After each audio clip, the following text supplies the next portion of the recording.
Las historias que están por escuchar no son cuentos de hadas oscuros, ni simples anécdotas diseñadas para asustar a los niños alrededor de una fogata. Son algo más profundo, algo que se aferra al alma de México como la hiedra a los muros de una hacienda en ruinas. En estos relatos se mezclan los testimonios de gente común, personas con las manos agrietadas por la tierra y la mirada perdida en la vastedad del horizonte, gente cuyo silencio a menudo dice más que sus palabras. Combinan leyendas arraigadas en la memoria colectiva, tan antiguas como las raíces de un ahuehuete milenario, y hechos documentados que la historia oficial, con su prisa y su necesidad de explicaciones sencillas, ha preferido archivar, olvidar o simplemente ignorar. Son los relatos de personas que juran, con la mano en el corazón y una convicción que eriza la piel, que lo que vivieron, o lo que sus abuelos les contaron, es tan real como el suelo que pisan y tan palpable como el miedo que sintieron en la oscuridad. México tiene una tradición enorme, casi inagotable, de historias paranormales. Una veta de oro de espantos y prodigios que parecen no tener fin. Y no hablamos solamente de las figuras icónicas que han trascendido fronteras, como el Charro Negro, ese elegante y siniestro caballero que tienta a los viajeros solitarios en las encrucijadas, ofreciendo riquezas a cambio de un alma. Ni tampoco de la Llorona, cuyo lamento desgarrador, el eco de una tragedia maternal, se ha convertido en la banda sonora del espanto nacional, un grito que todos los mexicanos reconocen en el viento nocturno. Esas son nuestras leyendas universales, la punta del iceberg de un océano de misterios. Los relatos que oirán hoy son más íntimos, más locales, susurrados de generación en comunidades específicas, pueblos y ranchos que han quedado marcados para siempre por un suceso inexplicable. Son la memoria viva de la gente, un registro oral que se niega a desaparecer frente a las explicaciones frías y calculadoras de la ciencia o la economía. Historias que nos dan una razón distinta, una razón del corazón, para entender por qué un pueblo que alguna vez fue próspero es hoy un cascarón vacío barrido por el viento, o porque en una opulenta mansión de lujo el aire todavía se siente pesado, cargado de una tristeza que ni un siglo ha podido disipar. La primera historia nos llevará a un pueblo borrado del mapa, un lugar llamado Tres Cauces.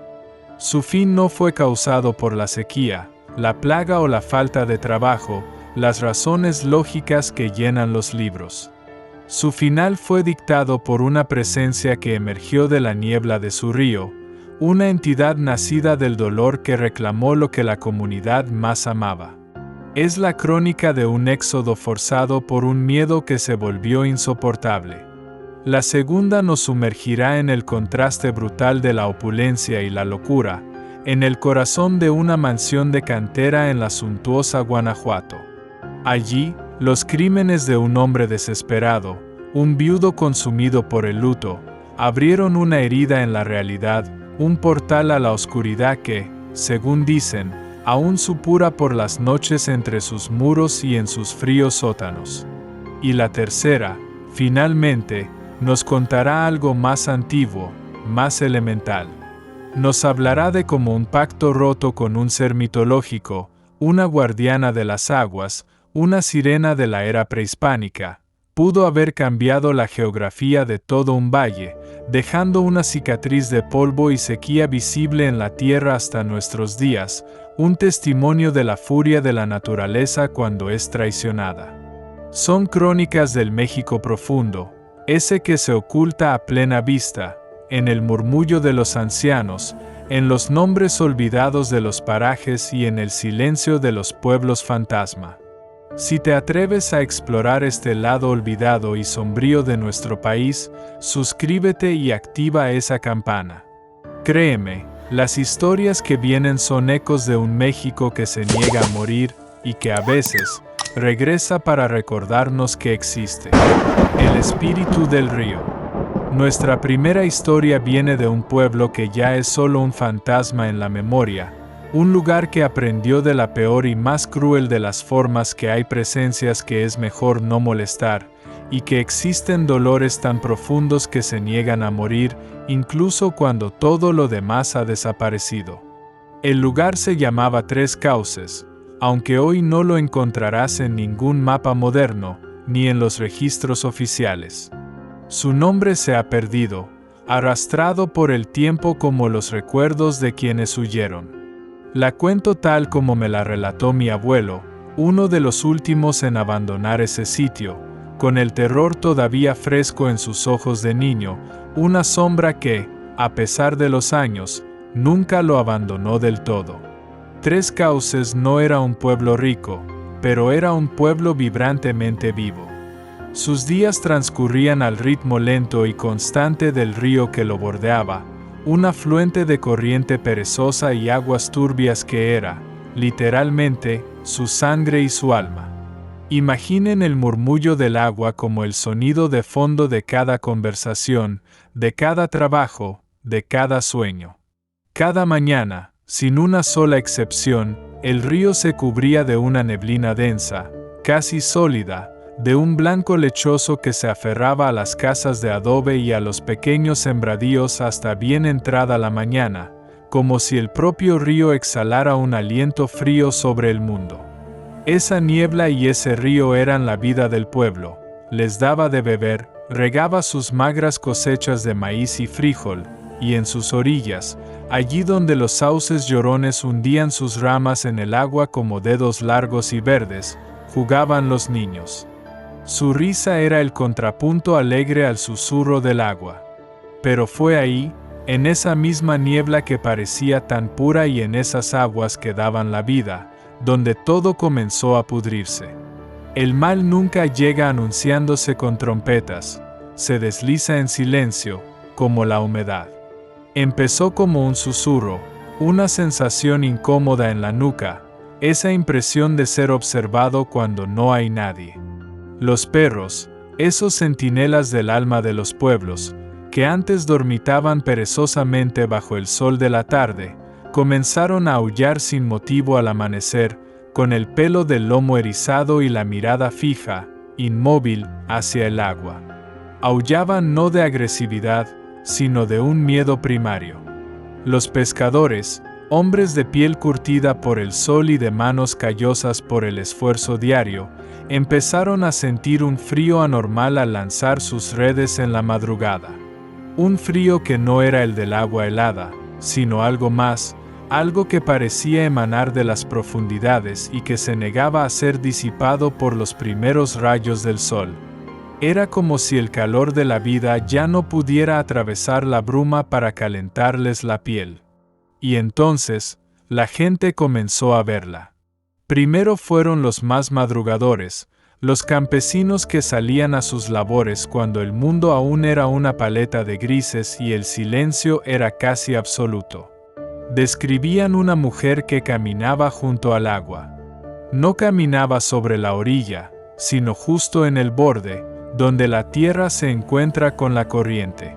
Su silueta aparecía y se desvanecía, etérea, casi translúcida, como si estuviera hecha del mismo vapor que se levantaba del río. No tenía rostro, al menos no uno que se pudiera discernir.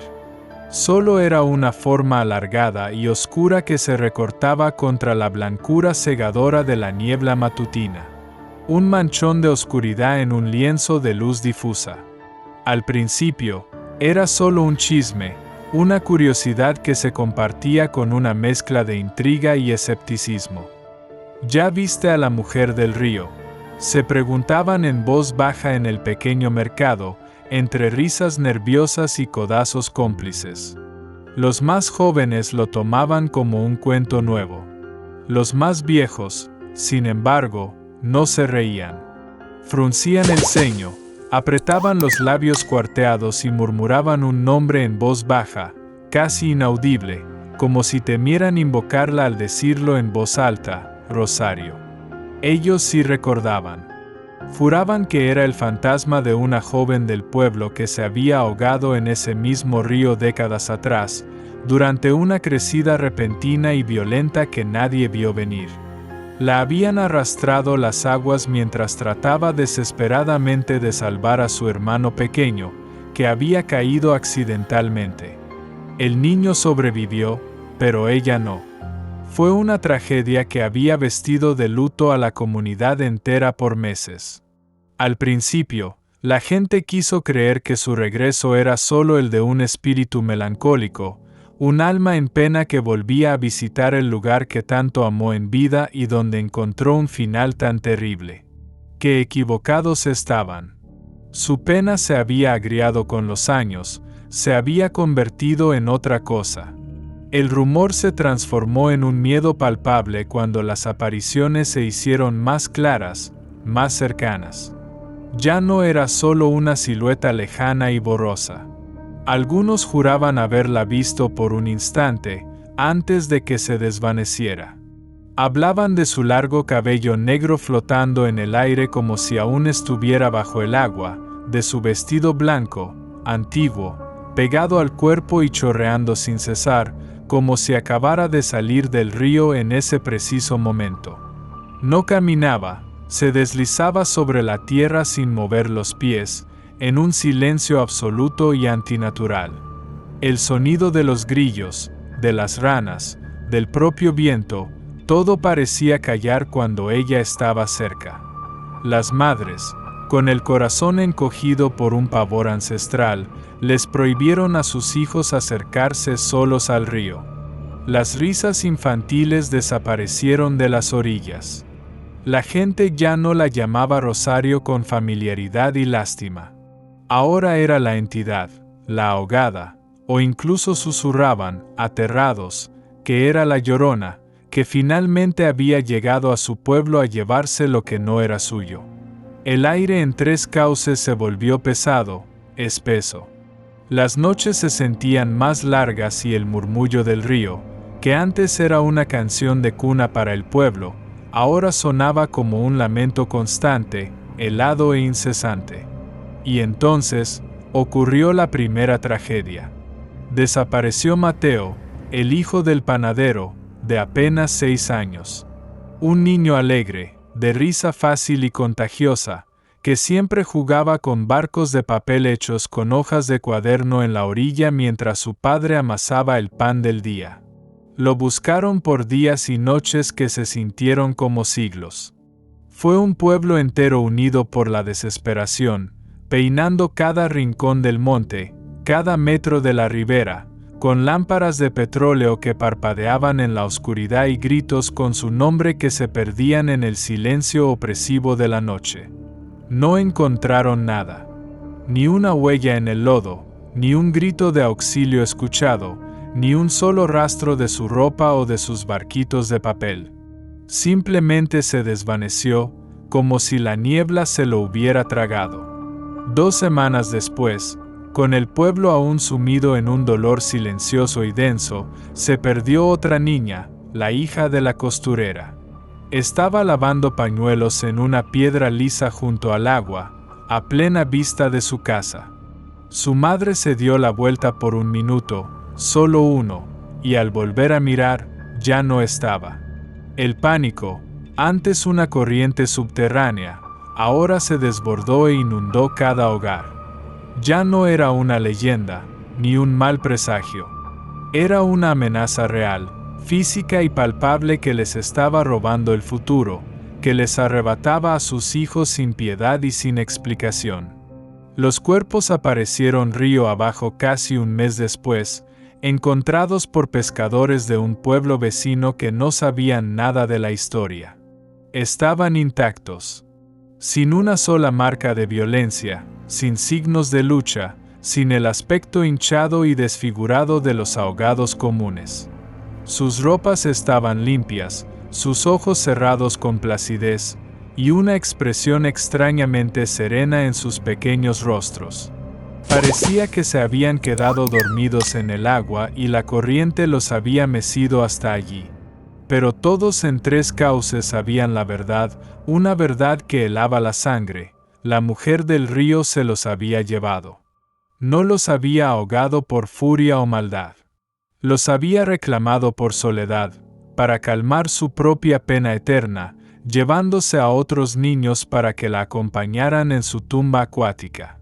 Eso fue el final. Nadie podía vivir con ese terror helado, con la certeza de que una pena antigua y poderosa, convertida en un depredador invisible, les estaba arrebatando a sus hijos uno por uno. El pueblo, que había visto nacer a generaciones enteras, que había sobrevivido a sequías, a plagas y a los estragos de la revolución, empezó a vaciarse. Familia por familia, en un éxodo silencioso y lúgubre, cargaron sus pocas pertenencias en carretas. Muebles, santos, fotografías, toda una vida empacada en bultos. Se fueron a otros ranchos, a otras ciudades, huyendo no de la pobreza, sino del dolor y de un miedo que se te metía en los huesos y ya no te dejaba vivir en paz. Mi abuelo cuenta que la última vez que volteó a ver su hogar, la tarde en que su familia se fue para siempre, solo vio un pueblo fantasmal, casi vacío. Las puertas de las casas abandonadas se mecían con el viento, golpeando suavemente contra los marcos de madera como un último y triste adiós. Y la niebla del río, más densa y blanca que nunca, comenzaba a subir por la ladera, cubriéndolo todo, reclamando el pueblo para sí misma, envolviéndolo en una mortaja fría y definitiva. Hoy, si buscas la historia de pueblos abandonados como Misnebalam en Yucatán o Cerro de San Pedro en San Luis Potosí, encontrarás que fueron abandonados por causas económicas, por el fin del auge enequenero o minero. Son explicaciones lógicas, oficiales, que caben perfectamente en los libros de historia. Pero mi abuelo juraba hasta el día de su muerte que la verdadera razón del fin de Tres Cauces fue el miedo. Un terror nacido del agua y de la tristeza, que borró del mapa a un pueblo entero. Ahora, dejamos atrás los relatos susurrados de la tradición oral, esos que viven en la memoria frágil pero persistente de nuestros abuelos, para viajar a la opulencia y la piedra labrada de Guanajuato. Una ciudad de callejones serpenteantes, de riqueza legendaria nacida de la plata, y de sombras que parecen tener vida propia. Nos adentraremos en una mansión del siglo XVIII cuya belleza es solo un disfraz para una historia de obsesión, locura y una oscuridad que, lejos de desvanecerse con el paso del tiempo, parece haberse hecho más fuerte, más concentrada y más hambrienta. La Casa de los Lamentos. En la ciudad de Guanajuato, uno de los pueblos mágicos más fotografiados y visitados de México, un laberinto de colores y leyendas, existe una casona cuya imponente belleza colonial hiela la sangre si conoces los horrores que ocurrieron dentro de sus muros. Se le conoce popularmente, y con justa razón, como la Casa de los Lamentos. Y esta no es solo una leyenda susurrada en los callejones oscuros para asustar a los turistas, es un lugar real, un escenario marcado por crímenes tan espantosos y bien documentados que su eco todavía resuena entre sus pasillos oscuros, sus elegantes salones y, sobre todo, en sus húmedos y aterradores sótanos. La historia documentada, la que se puede rastrear en archivos y crónicas de la época, nos cuenta que la mansión fue construida en el siglo XVIII por el Marqués de San Clemente, un acaudalado empresario minero de la época de mayor esplendor de la ciudad. A finales del siglo XIX, alrededor de 1890, la propiedad fue adquirida por don Tadeo Fulgencio Mejía. Mejía no era un aristócrata ocioso, era un respetado y acaudalado ingeniero en minas, un hombre de ciencia, de lógica y de números, que vivía en la opulencia que la plata de Guanajuato ofrecía a unos pocos afortunados. Él y su esposa, doña María Constanza de la Ribera Olmedo, eran una pareja prominente en la alta sociedad guanajuatense. Vivían una vida de lujos, bailes y recepciones, hasta que una noche, la tragedia los golpeó de la forma más brutal e inesperada. María Constanza fue asesinada en un asalto mientras caminaba por un callejón cercano a su hogar, volviendo de visitar a una amiga. Esa pérdida violenta no solo le arrebató a su amor, lo quebró por completo. El Tadeo Mejía lógico y científico murió esa noche junto a su esposa. Lo que quedó fue un hombre consumido por un dolor tan vasto que se convirtió en una obsesión. Fue arrastrado por un oscuro y delirante camino hacia una idea fija, una meta demencial, contactarla en el más allá, traerla de vuelta, sin importar el costo humano o moral. Y es aquí donde la historia documentada se tuerce, se quiebra y se mezcla con la leyenda más oscura y sangrienta de Guanajuato. Hundido en una pena que rápidamente se convirtió en locura, Tadeo buscó consuelo primero en los métodos que la época ofrecía a los desesperados, espiritistas y médiums. Organizó innumerables sesiones en los salones de su propia casa, esperando escuchar la voz de Constanza, recibir una señal. Pero sus intentos fueron en vano. Las sesiones solo le traían más frustración, silencio y un vacío cada vez más profundo. La desesperación lo llevó a explorar los rincones más sombríos de la creencia, el ocultismo prohibido. Fue así que encontró a una bruja, una mujer que vivía en las afueras de la ciudad, de la que se decía que practicaba la magia negra más antigua y poderosa. Ella, viendo la profundidad de su bolsillo y la de su locura, le aseguró que era posible abrir un portal para hablar con los muertos, pero que tal poder exigía un precio terrible. Le dijo que el más allá no responde a las lágrimas, sino a la sangre. Que se necesitaba el eco de una vida recién arrebatada para poder escuchar la de otra que ya se había ido. Exigía sacrificios humanos. Y Tadeo, con la razón completamente destrozada por el luto y la obsesión, obedeció. Lo que siguió fue una serie de crímenes espeluznantes que aterrorizaron a la ciudad de Guanajuato durante años. La gente simplemente desaparecía. Se cuenta que Tadeo, usando su poder, su inmensa riqueza para comprar silencios y su conocimiento experto del laberinto de túneles mineros que se extendían por debajo de la ciudad, secuestraba a personas que pasaban cerca de su propiedad, especialmente de noche. Viajeros, vagabundos, gente sin familia que nadie extrañaría de inmediato, jóvenes que simplemente se esfumaban de la ciudad sin dejar el más mínimo rastro. Los llevaba a los sótanos de su elegante mansión, un laberinto subterráneo de piedra, arcos y humedad que había acondicionado para sus fines. Allí, en la oscuridad casi total, con el único sonido de un órgano que uno de sus sirvientes cómplices tocaba en el piso de arriba para ahogar los gritos y lamentos, realizaba los supuestos rituales que la bruja le había enseñado. Cuando las autoridades, finalmente alertadas por el creciente y alarmante número de desapariciones en la zona, y quizás por el rumor de un sirviente arrepentido, allanaron la casa, lo que encontraron fue una auténtica pesadilla, un descenso al infierno en pleno corazón de Guanajuato. En el sótano, descubrieron múltiples restos óseos, algunos enterrados en fosas improvisadas en el suelo de tierra, otros parcialmente incinerados en un gran horno.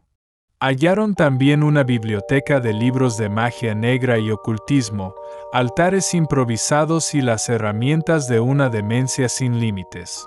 La crónica judicial de la época quedó manchada para siempre por el horror que se desveló en aquella casa opulenta.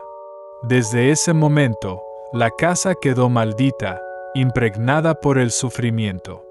Se ganó su nombre, la Casa de los Lamentos, porque los vecinos y los transeúntes nocturnos juraban escuchar quejidos, llantos desgarradores y gritos ahogados que parecían salir de su interior por las noches.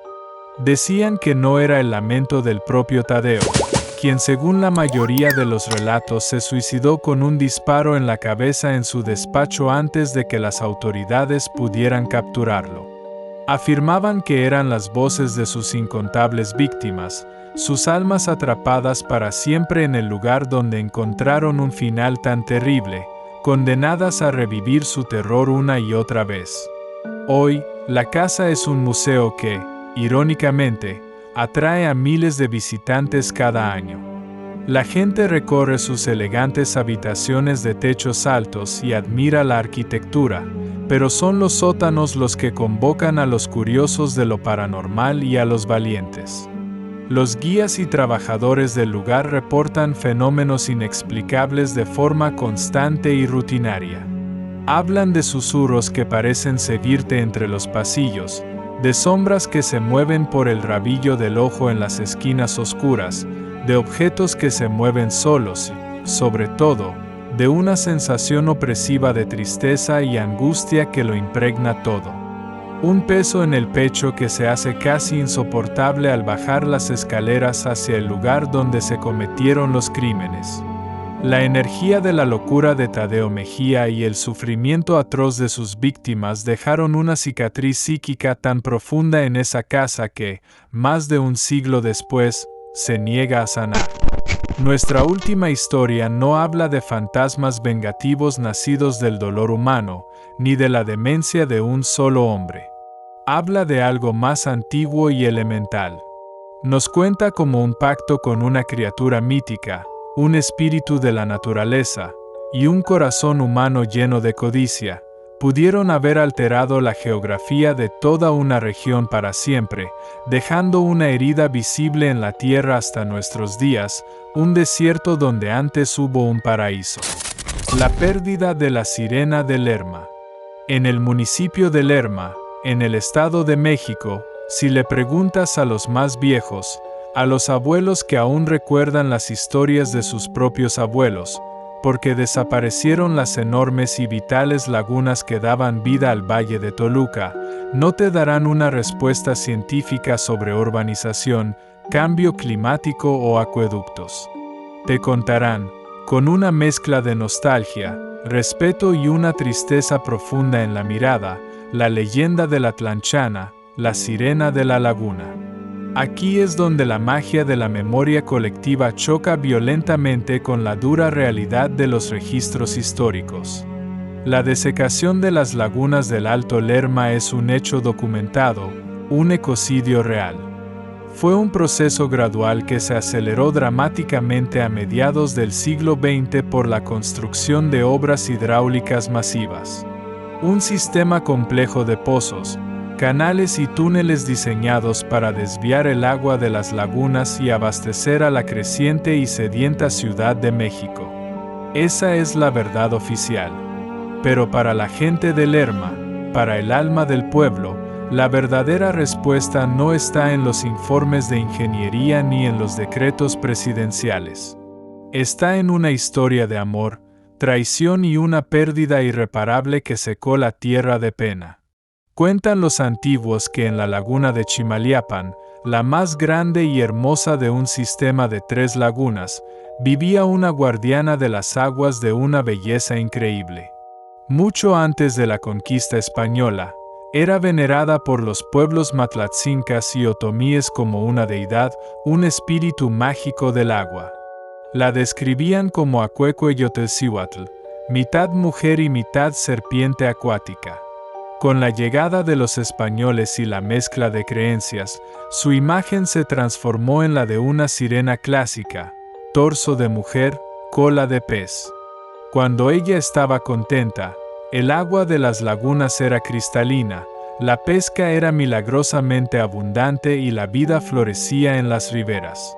Se le conocía como la Tlanchana, la que vive en el agua. La leyenda narra que un día, un arriero de Morelos, un hombre ambicioso y de corazón inquieto, fue atraído por los rumores de su hermosura y del poder de sus aguas. Viajó durante días hasta Lerma con el único propósito de verla. Al encontrarla una tarde, peinando su larga cabellera negra en una roca mientras el sol se ponía, quedó hipnotizado.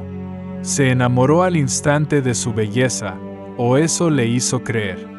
Durante semanas la cortejó con palabras dulces y promesas de un mundo más allá de su laguna. Le propuso matrimonio y le pidió que abandonara su reino acuático para irse con él a sus tierras en Morelos.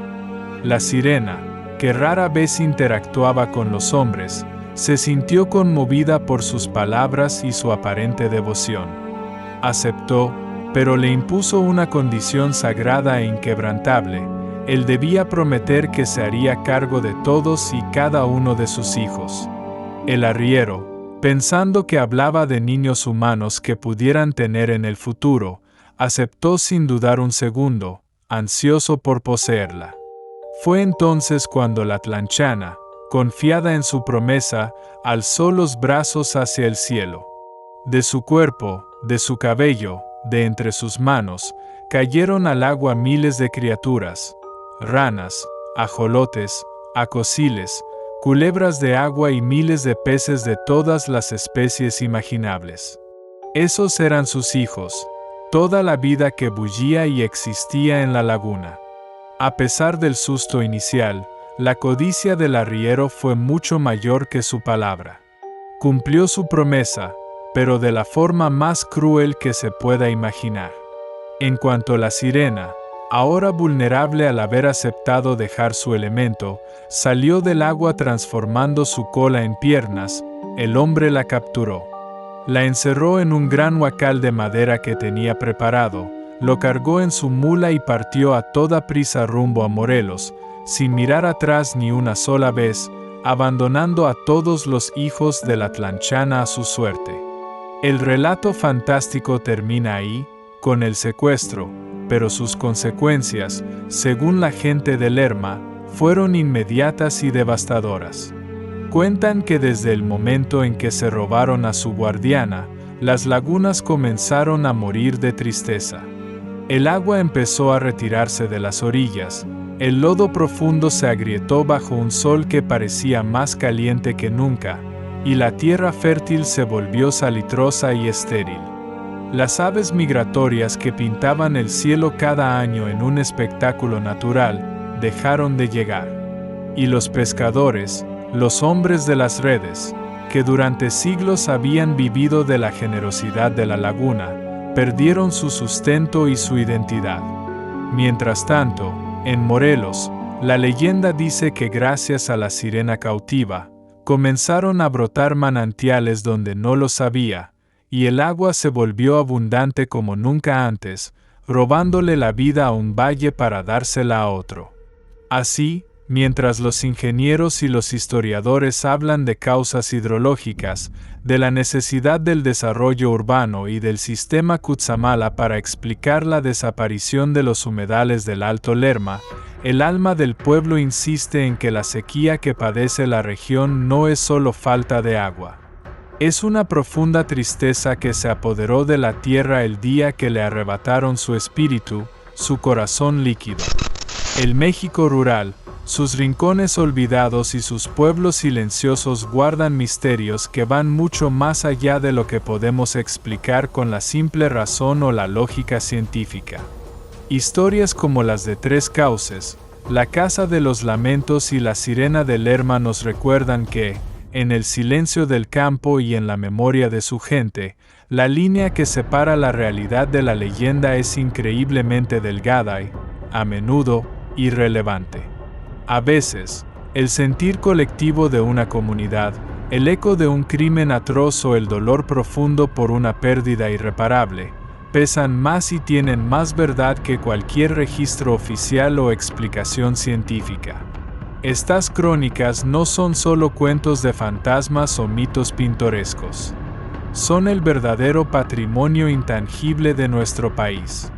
Son un mapa alternativo de nuestra geografía, un mapa hecho de susurros, advertencias y fenómenos inexplicables que nos dicen quiénes somos, a qué le tememos, y que hemos perdido irreparablemente en el camino hacia la modernidad. Nos dejan con preguntas que resuenan en el aire. ¿Puede un lugar morir de tristeza? ¿Puede la locura de un solo hombre manchar unas paredes para siempre, dejando una herida psíquica abierta? ¿Puede el lamento de un pueblo por su tierra perdida tener más verdad que un libro de historia? Quizás la respuesta no importa. Lo que importa es que estas historias siguen vivas, latiendo en el corazón de México. ¿Conoces alguna historia parecida de tu pueblo, de tu rancho, de tu barrio? Un lugar marcado por lo extraño, una leyenda que tus abuelos te contaban en voz baja? Compártela en los comentarios. Queremos leerla y mantener viva esa memoria. Gracias por acompañarnos en este viaje a las sombras de nuestro país. Si te gustó, deja tu like, comparte este video para que estas historias no se pierdan y suscríbete para más exploraciones a lo desconocido. Y si tienes un relato propio que crees que el mundo deba conocer, envíalo a nuestro correo electrónico que encontrarás en la descripción. Tu historia podría ser la próxima en ser contada.